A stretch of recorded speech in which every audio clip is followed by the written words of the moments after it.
अगर आपके अंत तक देख लिया तो बिल्कुल प्लूटो के बारे में क्यों अलग किया गया, कैसे अलग किया गया, ये सारी चीज़ें आपको समझ में आ जाएगी।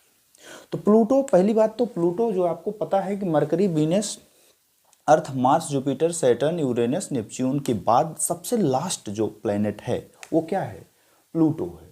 प्लूटो जो है वो पहली बात सबसे फारदेस्ट प्लेनेट है। ये सबसे सूर्य से यानी सन से जो दूरी है वो सबसे ज़्यादा है। कितना है, 590 करोड़ किलोमीटर, यानी डिस्टेंस जो आपका है 590 करोड़ किलोमीटर, ये दूरी है सन से। कहाँ से, फ्रॉम सन। तो प्लूटो की जो दूरी है 590 करोड़ किलोमीटर है। पहली बात इतना दूरी है।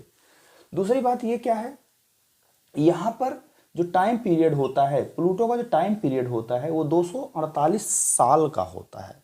मतलब ये सूर्य के मतलब चक्कर तो लगा ही रहा है, लेकिन कितने साल में पूरा करेगा, 248 ईयर्स लगा देगा। जैसे पृथ्वी जो सन का चक्कर लगाती है आपको पता ही है 365 दिन में लगाती है। चलिए ठीक है, 365 दिन के हिसाब से आप जान लीजिए कितने 365 दिन, 248 साल।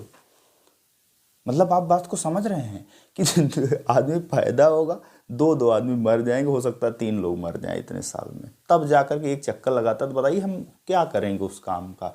तो हुआ क्या, आपको और भी बताएंगे, चीज़ों को अच्छे समझ रहिए। दूसरी बात, सनलाइट यहाँ पहुँचने में 5 घंटे से ज़्यादा का समय लेता है। जैसे कि आपको पता है अर्थ पे सनलाइट कितना है, 8 मिनट 16 साढ़े 16 सेकेंड, मतलब 8 मिनट से 16 सेकेंड लगता है। लेकिन यहाँ पे कितना लगता है, 5 घंटे से भी ज़्यादा लग जाता है सूरज की रोशनी कहाँ तक पहुँचने में, प्लूटो तक पहुँचने में लग जाती थी।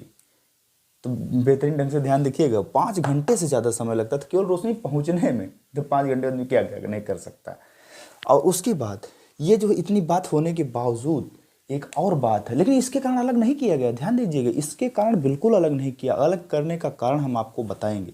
और इसको जो है माइनस, इस पर टेम्परेचर कितना होता है, -229 डिग्री सेंटीग्रेड। ये बहुत इंपॉर्टेंट बात है कि यहाँ का जो टेम्परेचर होता है वो होता है -229 डिग्री सेंटीग्रेड। तो ये सब चीज़ें हो गई, तो अलग किया गया।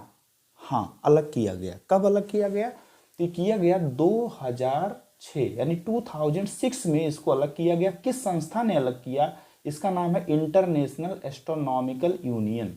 इसका नाम क्या है, इंटरनेशनल, ध्यान दीजिएगा, इंटरनेशनल एस्ट्रोनॉमिकल यूनियन ने 2006 में अलग कर दिया गया। कहा कि ये भाई हम इसको नहीं रखें। क्यों अलग किया गया, यही तो मेन कारण है, अलग क्यों किया गया। तो आपने वीडियो में भी जब क्लिक करके यहाँ आए होंगे तो जरूर इस बात को समझे होंगे आखिर अलग क्यों किया गया। तो इसका मेन अलग करने का क्या कारण है, कोई भी प्लेनेट तभी होगा जो ये 3 बातों को लागू करता हो। पहली बात वो गोल हो, दूसरी बात वो सन का चक्कर लगा रहा हो। तो दोनों बात सही है, ये प्लेनेट गोल भी है और सन के चक्कर भी लगा रहा है, भले टाइम पीरियड बहुत ज़्यादा है। लेकिन तीसरी बात है वो उसके पास अपनी ग्रेविटी होनी चाहिए, जिसके कारण वो अपने आसपास के जो टुकड़े हैं जो टूट करके नहीं स्प्लिट हो जाते, ही स्प्लिट होकर के जो ढेर सारे टुकड़े हैं उसको अपने पास खींच ले, समेट ले, ताकि आसपास कोई टुकड़े ना हो। ये तीसरी प्रॉपर्टी ये फॉलो नहीं कर पा रहा था। प्लूटो जो तीसरी प्रॉपर्टी है वो फॉलो नहीं कर पा रहा था। पहले दोनों सही है, गोल भी है और सूर्य का चक्कर लगा रहा है, सन का चक्कर भी लगा रहा है। लेकिन तीसरी प्रॉपर्टी क्या, अपने एटमॉस्फेयर में जो बहुत सारे इसमें इतना ज़्यादा पार्टिकल्स घूम रहे हैं इसके एटमॉस्फेयर में कि ये उसको खींच नहीं पा रहा है, सब घूम रहे हैं। कहते हैं उसके पास मुंह नहीं, इतना बड़ा है कि उसका आधा तो मुंह नहीं है। तो ये बात बिल्कुल आप समझ लीजिएगा।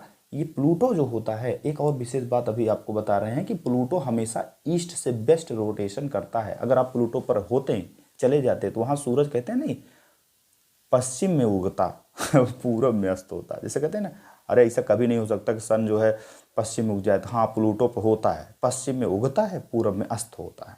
तो ये सारी चीज़ें आप प्लूटो के बारे में नई चीज़ें आप समझ चुके होंगे। तो आई होप वीडियो आपको अच्छा लगा होगा, और अच्छा लगा होगा तो प्लीज़ लाइक शेयर सब्सक्राइब भी